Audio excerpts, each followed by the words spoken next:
কলকাতা বুবাগরা তিনি মহারাজা ইমরান খানের জন্মিয়া হলো। তিনি দলের প্রেসিডেন্ট এবং তিনি এডিসি নেই বিধানসভা নেই এমএলএ এমডিসি এক্সিকিউটিভ মেম্বার নেতারাও যত লোক থাকা হলেও এবং তিনিও ফাইলাই যে রেসপেক্টেড ডেলিগেটস ওয়ারিয়ার্স যত রানি থাকা হলেও গাঁও পুঙ্খা ত্রিপুরা রাজ্য সাবলীল ইতিহাস সাবলীল তিনি চিনি অবস্থা বড়তম কেন আমাদের এই অবস্থা আমরা অন্যকে দোষ দিতে পারি রাজনীতির ছলনায় রাজনীতির খেলায় আজকে আমাদের এই অবস্থা হয়েছে এটাও আমরা বলতে পারি কিন্তু আমাদেরও দোষ আছে এটা আমাদের স্বীকার করতে হবে আমরা প্রথম রাজনীতি বিমুখ ছিলাম হ্যাঁ দীর্ঘদিন ধরে অশিক্ষিত ছিলাম এখন কিছু শিক্ষায় দীক্ষায় একটু হলেও এগিয়ে গেছি তারপরও আত্মনিয়ন্ত্রণ এক্সিস্টেন্স বাঁচার জন্য থানানিবাবুই যখনই আহ্বান করা হয়েছে প্রথম আমরা সম্মিলিত হয়েছি সংগঠিত হয়েছি কিন্তু কিছুদিন পরে এটা বিভ্রান্তির মধ্যে নিজেদের সংগঠনকে আমরা নষ্ট করে ফেলেছি কেন কারণ আমাদের চাহিদা বেশি আমাদের ক্ষুধা বেশি চিনের বাইমাং খৈমা বেশি যার ফলে চৌন বই বড় ইচ্ছা মতো ব্যবহার খাইমাং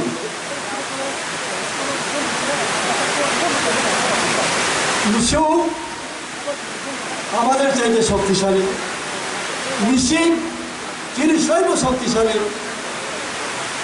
অথচ মুসুল মিশিং চোপাও বরঞ্চ ব্যবহার খাই ঠিক অবহায় চোখ সংগঠিত না হওয়ার কারণে আমরা সংগঠিত না হওয়ার কারণে এবং সামান্য ব্যক্তি স্বার্থের কারণে আমরা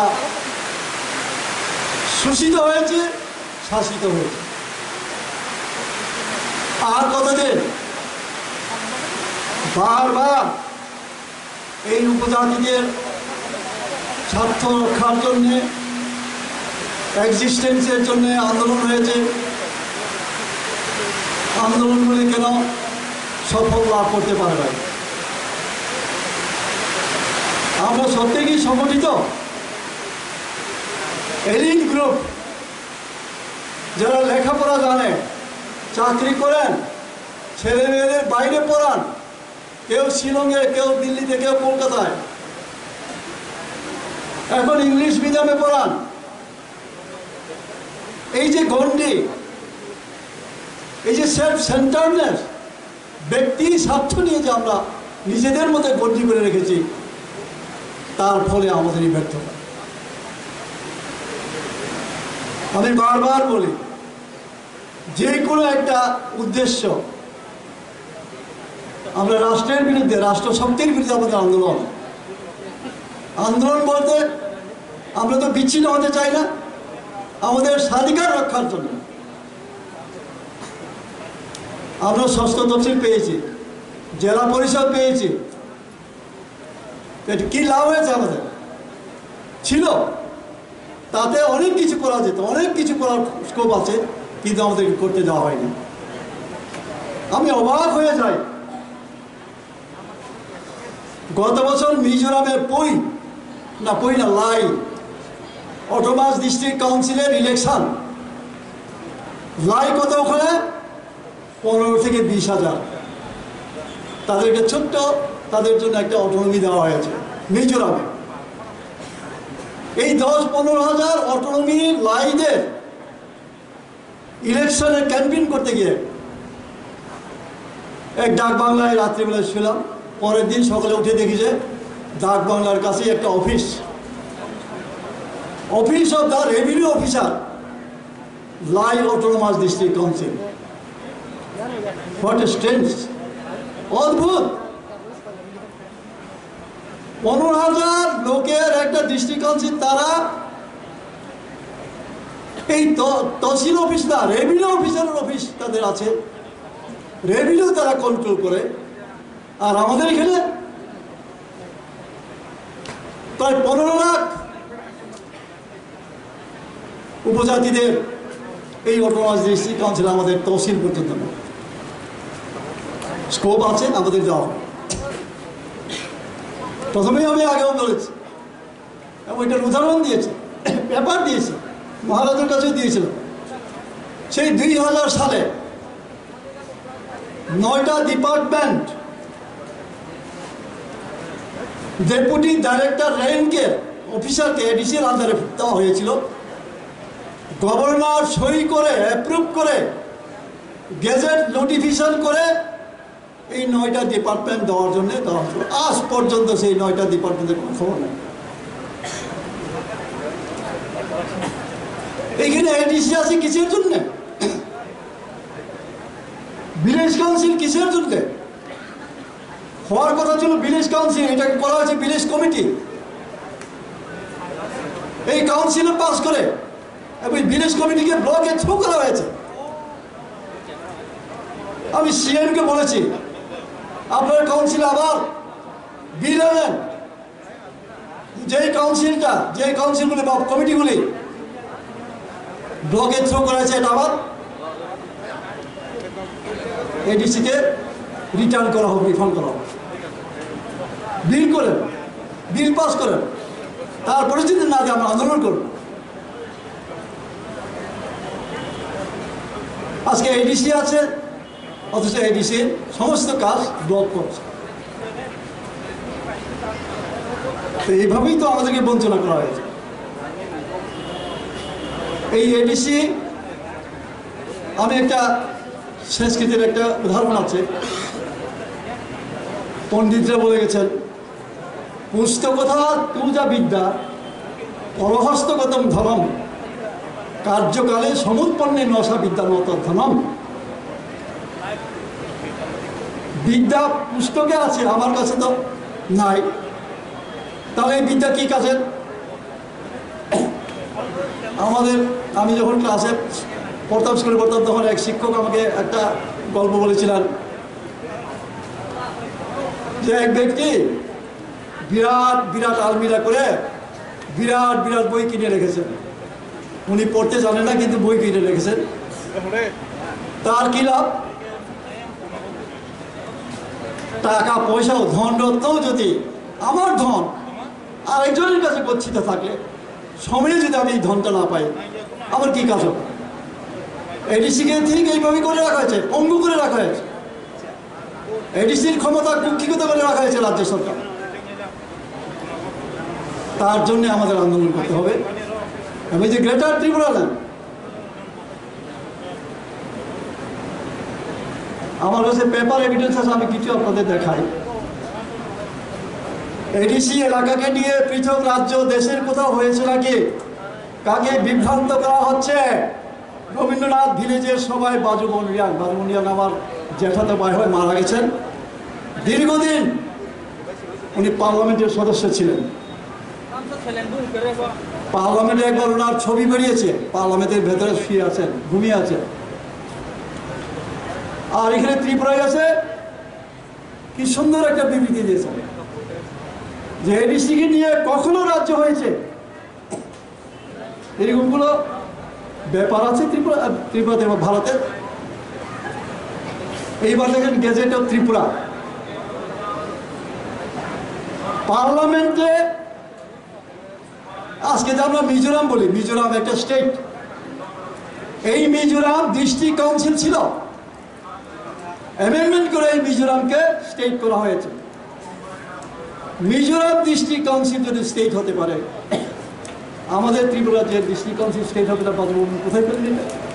উনি কনস্টিটিউশন পড়েছেন অনেক। বাজুবন বাবুরা দীর্ঘদিন এমপি থাকেন, সংবিধান পড়েন না, কনস্টিটিউশন পড়েন না, অথচ কনস্টিটিউশনে অ্যামেন্ডমেন্ট করে এখানে লেখা আছে ডিজুলিউশন অফ মিজো ডিস্ট্রিক্ট কাউন্সিল। ডিজুলিউশন অর্থ বুঝেন, দিয়ে সবাই বুঝেন, খতম করে দেওয়া, অর্থাৎ মিজো ডিস্ট্রিক্ট কাউন্সিলটা নাই, শেষ করে দিলাম। মিজো ডিস্ট্রিক্ট কাউন্সিলটা এখন হয়েছে রাজ্য। আমরা কি মিজোরামকে ডিস্ট্রিক্ট কাউন্সিল বলি না? ত্রিপুরা ভাগ করে নতুন রাজ্য গঠন করা অসম্ভব, জিতেন বাবু। আরে জিতেন বাবু, ত্রিপুরা আরেকটা রাজ্য দিতে হয়, জিতেন বাবু কোনো অসুবিধা আছে? একই কথা আমি বলতাম। আমরা যখন শিক্ষিত দাবি করেছিলাম, তখন আমাদের এত সংগঠনের শক্তিশালী ছিল না, শক্তি ছিল না, এইরকম জনবল ছিল না, ফলে আমরা শুধু ডিস্ট্রিক্ট কাউন্সিল দাবি করেছি, যেটা সংবিধান ছিল না, হয়েছে। তখন তারা আমাদের বাধা দিয়েছেন। বাজুবন বাবু তখনও কি বলেছেন, আমার উঠানে এসে, আমার ঘরে এসে, আমাদের রিয়ান বাসে একটা প্রবাদ, ওই শ্যামল ভা গৌরী শঙ্করিয়াম না এডিসি সাইম মিছিল এতদিন বুক গাইনাই না বকালো বুফু মাসাবে। বাহ, শুনতে খারাপ লাগলেও প্রভাবটা আছে। তারা এইভাবে আমাদের নিন্দা করেছে, তিরস্কার করেছে, ক্রিটিসাইজ করেছে, তারপরে এডিসি হয়েছে। আর সবচেয়ে বড় দুর্ভাগ্য, আমরা উপজাতিরা, আমি নিজেকে বলছি, আমি নিজে গাধা, কাউকে বলবো না, আমি নিজেই গাধা বলবো। আমি শুয়োরের বাচ্চা, কুত্তার বাচ্চা। আমি কেন? ঢাকায় কারা মারা গেছে? যারা যুব সমিতি আন্দোলন করে 6 শিডিউল দাবি করেছে। দাবি করেছিল কারা? যুব সমিতিরা। মারা গিয়ে কষ্ট করে দাঙ্গা হয়ে পিসিসির প্রেসিডেন্ট ছিলেন অশোক ভট্টাচার্য, বিধানসভা এমএলএও ছিলেন। উনি কি বলেছিলেন? বিধানসভায় দাঁড়িয়ে ইন্দিরা গান্ধী এডিসি দিতে পারে, 6 শিডিউল চালু করতে পারে, চালু করুন না, এডিসিকে আমি মাথায় করে বঙ্গোপসাগরে নিয়ে ফেলে আসবো। এইসব বিরোধিতা সত্ত্বেও এডিসি হয়েছে। কারা এনেছে? ত্রিপুরার 50%ই ধরুন বা 60%ই ধরুন উপজাতিরা, যারা তখন যুব সমিতি করত।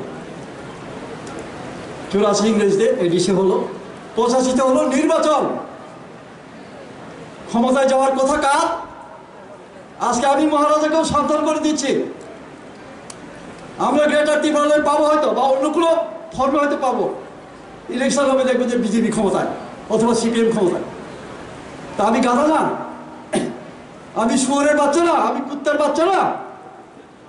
কেমন ধরনের চিন্তাধারা আমাদের, মানসিকতা, চিন্তাধারা। আর একটু মাথায় একটু সহানুভূতিতে থাকা উচিত। যারা মারা গেছে, আন্দোলন করেছে, কষ্ট করেছে, এই আগরতলায় আইন অমান্য করতে গিয়ে আমার উপজাতি মায়েরা বিভৎস অবস্থায় পুলিশের দৌড়ানি, টিচারের দৌড়ানি, এই নর্দমায় পড়ে, এইরকম আন্দোলন হয়েছে। এডিসি হয়েছে, ইলেকশন সিপিএম ক্ষমতায়। কি অদ্ভুত লাগলো, নিজের কাছেই লজ্জা লাগে এইসব বলতে। তারাই বলছেন পৃথক রাজ্য হবে না, করা যাবে না। আরে ভাই, আমরা বাঙালি, এটা তো সবারই জানা। আমি এখানে কাটি আছে, আমি আর খুঁজতে না। বাঙালিস্তান গর্বই গর্ব স্লোগান আছে না, যত শীতে না আমরা বাঙালি স্লোগান শিখেছে, বাঙালিস্তান গর্বই গর্ব। আরে জিতেন বাবু, তাদের বিরুদ্ধে একটা কথা কন না, বাজুবন বাবুরা বলুন না, শঙ্কুলাল বাবুরা বলুন না। না, বই বাঙালিস্তান গর্বই গর্ব ইয়ে মিছিল খেব, আন্দোলন খেব, সংগঠন খেতে বলে মুসাফে সালাইয়া চৌমচিনি নিজের জাতি নিজের বুথই শাসনী স্বাধিকার বাবু যখন শাখা বলেছে বিরোধী বাঁচাও। একটু আগে যা বলা হয়েছে এটা ঘটবে ভবিষ্যতে। অন্যায় রম রমে মাহা মাহা শাসন মা খেলাই নাই আবরই দিন সবাই চিন্তা। তাছাড়াও বুকরাও ভারতবর্ষ বিশ্ব ত্রিপুরা তো সাধারণ ব্যাপার বলি রাজনৈতিক পরিস্থিতি যত তার হাতের মুঠায় এখন প্রত্যেকের ফোনে ফোনে এইসব ঘটনা বলে এইসব কিছু আছে। লাস্ট ঘটনা মণিপুর, এটা অ্যানালাইসিস করেন। জাস্ট ফর এক্সপেরিমেন্ট, মণিপুরে প্রথম এক্সপেরিমেন্ট এইভাবে করে সইবাই সইবাই দাঁড়িয়ে মুসুবাই মুসু খাইলে দিয়ে ব্রোবাই ব্রো বুলাই দিয়ে কেউ ক্ষমতাও তো এবং মণিপুরও যদি সাকসেস হবে, মণিপুরে সাকসেস হলে সেকেন্ড টাইম ত্রিপুরা লিখে রাখুন। আমি বলছি মণিপুরে প্রায় 1002 গির্জা ঘর উড়িয়ে দেওয়া হয়েছে, বুলডোজার চালিয়ে ভেঙে দেওয়া হয়েছে। Just experimental. আরো সাকসেস হবে, ত্রিপুরা সব হয় নাই। তারপরও খ্রিস্টানরাও ভারত মাতা কি জয়, বিজেপি জিন্দাবাদ, ও দুঃখ হয়। আরে খ্রিস্টানরা তো ছাড়তো তাদের, প্রমোদিয়ান খ্রিস্টান, এইরকম বহু খ্রিস্টান নেতা আছে বিজেপির। তো বস নুইয়া মণিপুরের ঘটনা নুইয়া, এরা ভাবে এখানে মৈতি এবং কুকিদের মধ্যে লড়াই না বাবা, রাজনৈতিক লড়াই, এটা এক্সপেরিমেন্ট। এইভাবে লড়িয়ে দিয়ে সাকসেস হলে ত্রিপুরা নাই সব তো দেখ, তবে সাকসেস হবে না। এই ত্রিপুরাতে দাঙ্গা ঘটানো হয়েছে, দ্বিতীয়বার দাঙ্গা করার জন্য প্রচেষ্টা নেওয়া হয়েছে। আমি আমার বাঙালির ভাইদের তাদেরকেও নমস্কার করি, তাদেরকেও শ্রদ্ধা করি। দ্বিতীয়বার দাঙ্গা হয়নি, প্রথমবার হয়েছে, কেউই বুঝতে পারেনি। দাঙ্গার ঘটনায় কিন্তু সময় নেই, আমি আর বলতে পারি। এবং বিধানসভায় দাঁড়িয়ে যারা দাঙ্গা করেছে প্রকৃতপক্ষে তাদেরকে চোখে চোখ রেখে আঙ্গুল দেখিয়ে বলেছি তোমরাই দাঙ্গা করেছো। মন্ত্রী এমএলএ শুনছে দাঙ্গানি প্রচারক আবু সব মুই আছে ফিরবে আদালে আবু সালিয়া এই ভাতখরা বাজার, অভিগঞ্জ বাজার, বরপাথরি বিলুনিয়া। আমি যখন যুব সমিতির সম্পাদক, তখন তো বিলুনিয়া সব শান্তিবাজার এক ছিল। যুব সমিতি প্রচার করতে গিয়ে আমি অভিগঞ্জের বাজারে গেছিলাম। ওইখানে অভিগঞ্জের বাজারে সন্ধ্যাবেলায় বিকালবেলায় চা খেতে বসলাম। আমার সঙ্গে গুণধর আছে, গুণধরকে খুন করে এসে সিপিএম আমলে। তো অপর পারে মিটিং হচ্ছে অভিগঞ্জ বাজার স্কুলে, প্রাইমারি স্কুলে। মন্ত্রী ছিলেন, আমি নাম বলছি না, কিন্তু বিধানসভা ওনাকে ধরে এসেছে। যে বক্তৃতা দিয়েছেন আমার বিধানসভায়, আমি বলেছি একটা স্পষ্টভাবে হুবহু, তবে এখানে নোট আছে কিনা আমি জানি না।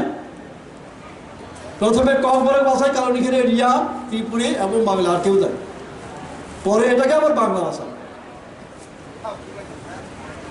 সাইদেমান তোমরা জানো উপজাতিরা রাত্রে ঘুমায় না। আরে যিনি বলছেন তিনি কি জাতি? উপজাতি বলতে উনি বুঝাইতে চাইছেন ত্রিপুরা উপজাতি যুব সমিতি। কেন সারা রাত মাইরম শুভ, ইউফের শুভ। আমি আমার মায়েদের জিজ্ঞেস করি এখন কত বছরের ঘটনা, 80 সনের দাগা, আজকে থেকে প্রায় 20 আর 23 43 বছর, অর্ধ শতক। আমার মায়েরা এখনো চিরা ঢুকতে জানে কিনা বলুন, ট্রাইবেল মেয়েরা। ইউফে শুরু ইয়া ইউফে শুভ, মাইরম শুভ, চাল তৈরি করে চিরা ঢুকে কি করে বড় বড় ডলবাসের টুকরা বস্তা করে ওই জঙ্গলে রাখে। কেন? এই তো সর্বনাশ। একজন ট্রাইবেল মন্ত্রী হয়ে যে কথা বললেন শুনতে আমার বুক কাঁপে, বলতে আমার বুক কাঁপে। বাঙাল কাটতো পা 사사는 들보다 떠들었거든. ওই সাতাই দেখো যুব সমিতির মাইরো ইয়োফে সুবেদ ব্রহ্মতে মানে এইভাবে সারা ত্রিপুরার যে পেট্রোল ঢেলে দিয়েছিলেন ওরা। আর সেই বান্দাইয়ের সামান্য ঘটনা, আমাদের বাজার বয়কট ঘটনায় প্রোগ্রাম ছিল। বাজার বয়কটগুলো একটা প্রোগ্রাম, কোন একটা আন্দোলন। এই আন্দোলনকে ঘিরে দাঙ্গা সৃষ্টি করে দিয়েছে মান্দাই। তখন মানুষ হঠাৎ করে বুঝতে পারে নাই, কিন্তু পরবর্তী সময়ে তেলিয়ামুড়ায় এবং আমাদের এই বিশ্রামগঞ্জেও দাঙ্গা সৃষ্টি করার জন্য প্রচেষ্টা নেওয়া হয়েছিল সিপিএম আমলে, কিন্তু হয় নাই। আর কোনোদিন দাঙ্গা হবে না, কারণ মিস আন্ডারস্ট্যান্ডিংয়ের রেজাল্ট হলো 1980 সালের দাঙ্গা। তা আমরা সেই জায়গায় দাঁড়িয়ে তখনও যদি আন্দোলন করতে পারি, তখনও যদি সংগঠন করতে পারি, এখন পারবো না কেন? আর আমাদের কাছে, আমাদের সামনে কি আছে? হিমালয়, চিনি বিষ্কাও হিমালয় পর্বত, তাহলে ক্রিয়ায় কেন ভয় করব? তখন তো হিমালয় পর্বত ছিল না, তারপর তো আমরা আন্দোলন করছি, হয়তো মনে হচ্ছে অনেকে। এখন হিমালয় পর্বত থাকার পরেও কেন ভয় আপনাদের? ফাই ফাই দিয়ে যত তাহলে টিসিএস অফিসার বড় চাকরি করেন, বিজেপিতে বড় নেতা, মন্ত্রী, এমএলএ, কিচ্ছু। বিপদ যখন আসবে এমএলএ কেও বাঁচবে। তো সেই জন্যই আমজক কোনো কাবো দখা ঠিক হয়ে দে, উদ্দেশ্য ঠিক হয়ে দে। ইংরেজি একটা প্রবাদ তো বাংলায় ছাড়ায়, সিংহ যদি বা যে কোনো ব্যক্তি হোক, দুইটা খরগোশের পেছনে যদি দৌড়ান, এটা ইংরেজির প্রবাদ, একটা খরগোশ সে ধরতে পারবে না। Not a single hair. খরগোশ পাউনি উপরাও যদি চৌখা ব্রুমখে মাকসা খরগোশকে খরগোশকে চৌ রমায়াव নাই মা সারা নাই খাবে না নাই। এখন তো ইউটিউবে সব দেখানো হচ্ছে, এইখানে সিংহ শিকার করানো দেখা হয়, বাঘ শিকার করানো দেখা হয়, অনেক কিছু দেখা হয়। সিংহ শিকার যখন করে, বাঘ যখন সিংহ দেখেননি, বিরাট পশুর মানে দল, সব পশুকে নিয়ে কি দৌড়ায় না, একটা পশুকে নির্দিষ্ট করে সে দৌড়ায় এবং শিকার করে। অবচিন মাও নাই, একটা উদ্দেশ্য মাও নাই। উদ্দেশ্য কি? গ্রেটার ত্রিপুরা। যতদিন না পর্যন্ত গ্রেটার ত্রিপুরা আমরা পাচ্ছি, আমাদের আন্দোলন থামবে না। এক বিন্দু রক্ত থাকা পর্যন্ত আমাদের দেহে আমরা ছাড়ব।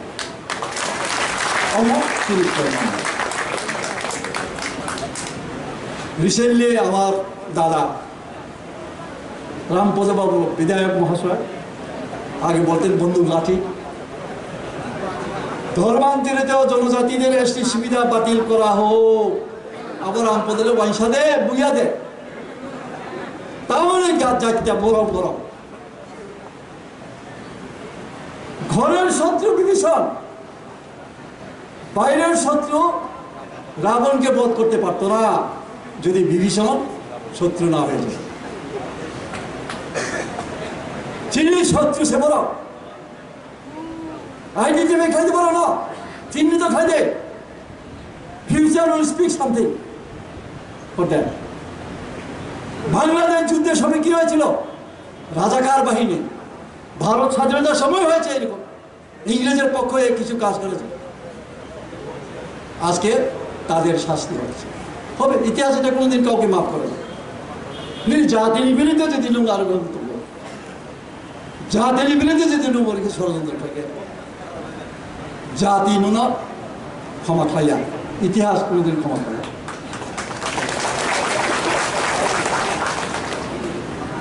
আমাদের অ্যাপ্রিহেনশনকে ওভার ফ্লাকচুয়েশন অফ পপুলেশন, চীনে অ্যাপ্রিহেনশন বা জনসংখ্যা বৃদ্ধি, বাহিকে বৃদ্ধিও 50 বছর আগে 7 কোটি 6 কোটি তারপর 10-12 কোটি হ্যাঁ আর বলবো জমে বাহাতই 10-12 কোটি বলবো তাবুকে বলাও 30টায় 3 বিঘু বলছি না অ্যাপ্রিহেন্সন দেবো আর আমরা অ্যাপ্রিহেন্স করতে পারি না যেমন সামনে আছে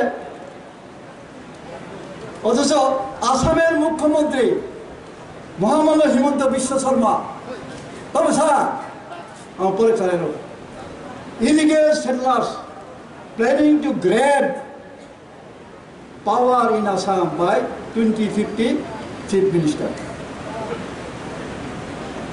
আসামের জন্ম হয়েছে কবে সেই জন্মলগ্ন আসাম সৃষ্টি হওয়ার জন্মলগ্ন থেকে আসাম তো আগে ছিল নর্থ ইস্টার্ন ফ্রন্টিয়ার এখন আসাম হয়েছে মিজোরাম নাগাল্যান্ড ইত্যাদি দিতে হয়েছে ত্রিপুরা কিন্তু তখন আসামের ছিল না এই বহু বড় ঘটনা আসাম যখন প্রথম আসাম রাজ্য হিসাবে ইনগ্রেট করা হয় মুখ্যমন্ত্রী কে ছিলেন অসমীয়া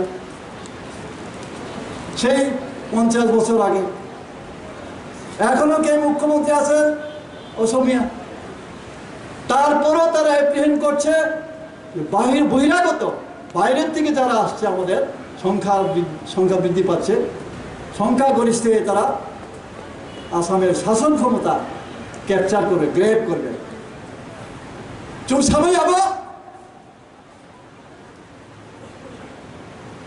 কারণ গণতন্ত্র সংখ্যার উপর নির্ভর করে জনসংখ্যালঘু হয়ে যাক 2011 নিয়ে সেন্সাস রিপোর্ট তাও মুখালিয়া তাহলে আসু জনসংখ্যা বৃদ্ধি ওই আমাদেরকে এখন দেখানো হয় 1991 সেন্সাসটা আমরা পাই অন্য কোনো বছরের সেন্সাস দেওয়া হয় না তখন যে হিসাব 37 লক্ষ আমরা কত 12 লক্ষ বাদ বাকি কারা কিন্তু ত্রিপুরার জনসংখ্যাকে এখন 37 লক্ষ আগরতলার জনসংখ্যার কথা দেখানো হয় সরকারি হিসাবে তখন 1 লাখ আমার মনে এখন 10 লাখের উপর হবে আগরতলা আবারও ক্রিসে সেন্সাস রিপোর্ট অংখারিয়া বাইকে রাষ্ট্র ক্ষমতা প্রশাসনিক ক্ষমতা ন গ্রেড খেবে চৌন হাইকে ফ্লাইট রাজ্যপাল দীনেশ চন্দ্র সহায় চৌজাত সিনিও সবাই জানেন হয়তো চাইল সিমে আমাদের এখানে মহামান্য রাজ্যপাল ছিলেন তিনি কি বলে গেছেন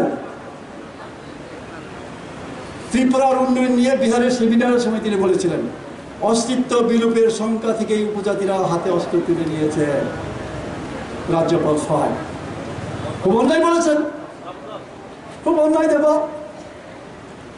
অথচ এইটা নিয়ে কি হইচই অর্থাৎ হক কথা বন্ধু বেজা সত্য কথা যারা বলে তাদের প্রতি সবাই বিরক্ত হয়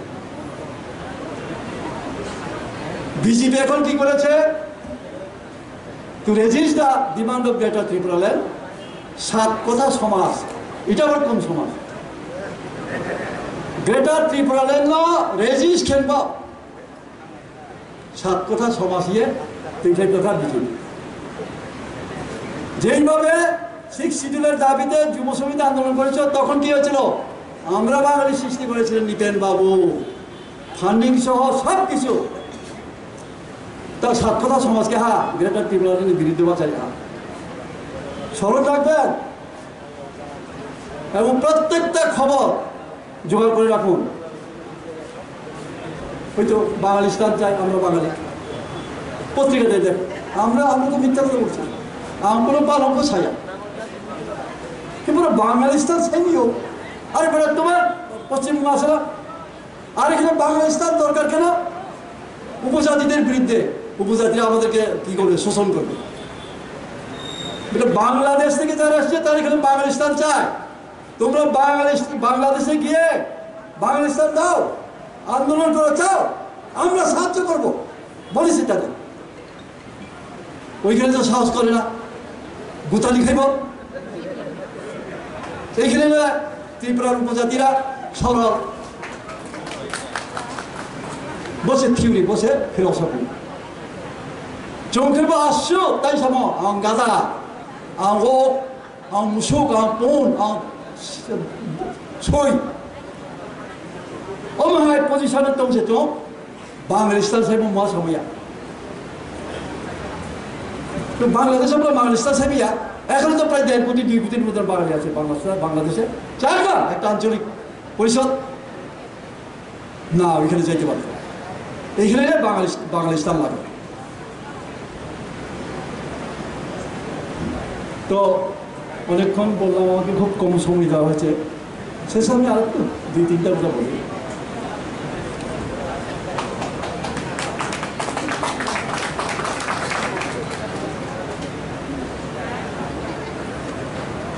কাজ করতে গিয়ে আমরা ঢিলামি করি আমি শুধু এখানে আমি রাজনীতি করে আজকে 1967 থেকে যখন থেকে 2060 তখন থেকে আমি আছি প্রত্যক্ষ রাজনীতিতে আমি এসেছি 88-এ বিধায়ক হয়ে আমাদের মধ্যে একটু ঢিলামি আরে আজকে না কালকে করব এইভাবে আমাদের কাজ আমরা ডিলে করি দলের থেকেও সংগঠনের তরফ থেকেও উপরের নেতার তরফ থেকে যেইগুলো নির্দেশ গেলে সঙ্গে সঙ্গে আমাদের এটা এক্সিকিউট করা উচিত তৎপর হয়ে সেটা কাজ করা উচিত সেটাকে সম্পন্ন করা উচিত আমরা এটা করি না যার ফলে সংগঠন দুর্বল হয়ে যায় এই ব্যাপারে আমি আমাদের ভারতবর্ষের একজন বিখ্যাত সন্ত কবির তিনি কি বলেছিলেন কাল করোসো আজ করোসো আব কব क्या होगा ভাই পড়নে না পাইতো আমি বাংলায় বলছি কালকের কাজ আজকে করিবে আজকের কাজ এখনই করিবে মুহূর্তে প্রয়োগ হইয়া যাইতে পারে কখন কি করিবে রাবণকে নিয়ে একটা প্রবাদ আছে রাবণের এমন ক্ষমতা ইনি স্বর্গের সিঁড়ি দিতে পারতেন এবং দিতেনও কিন্তু আজ না কাল না পরশু করতে করতে সিঁড়ি দেওয়া এই উদ্দেশ্যটা আমি এই জন্যই বলেছি আমাদের মধ্যে কর্মীদের মধ্যে যেন এই স্ল্যাগনেস কোনো অবস্থাতে যেন না হয় তাও নেতা সুতরাং আমাদের তৎপর হতে হবে আরও বেশি সংগঠিত হতে হবে আর খালি মহারাজার দিকে চেয়ে গিয়ে আমাদের উদ্দেশ্য সফল হবে সবাই মহারাজা সবাই ওয়ারিয়র বলি না আমরা সবাই যোদ্ধা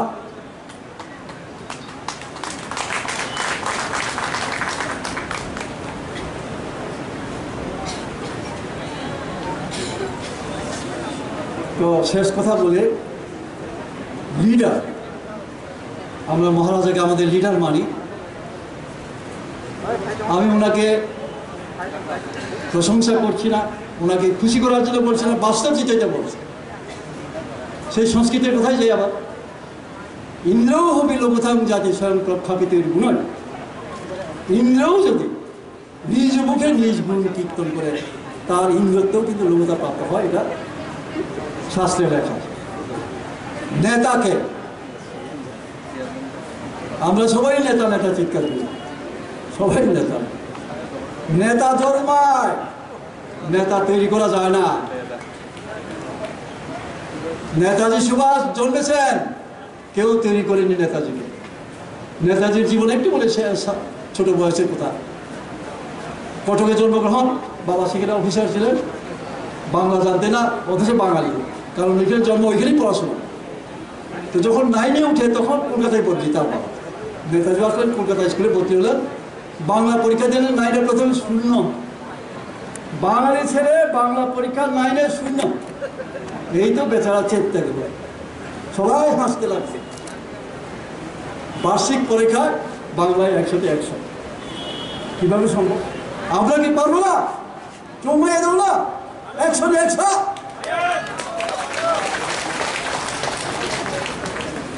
নেতার 10 গুণ আপনারা যাচাই করেন আমি নাম বলবো না কাউকে উদ্দেশ্য করে বলছি না কিন্তু আমাদের কাছে যিনি আমাদের মূর্তিমান হয়ে দাঁড়িয়েছেন আমি হিমালয় বলছি এই জন্য যে এত বড় সাহস এত বড় হিম্মত দিয়ে কেউ এতদিন দাঁড়ায়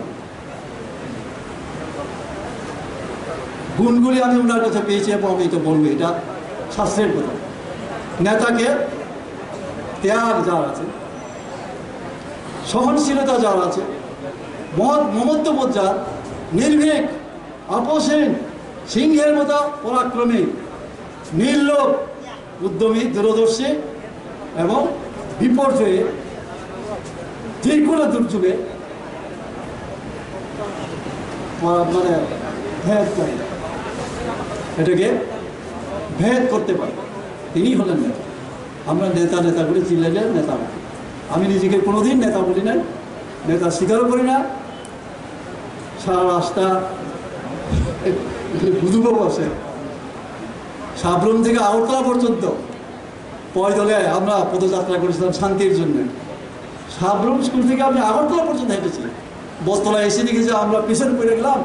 আগরতলার প্রতিভা আমার নিজের নেতা, সামনে গিয়ে ফটোগ্রাফারের সামনে, এটা নেতা নয়।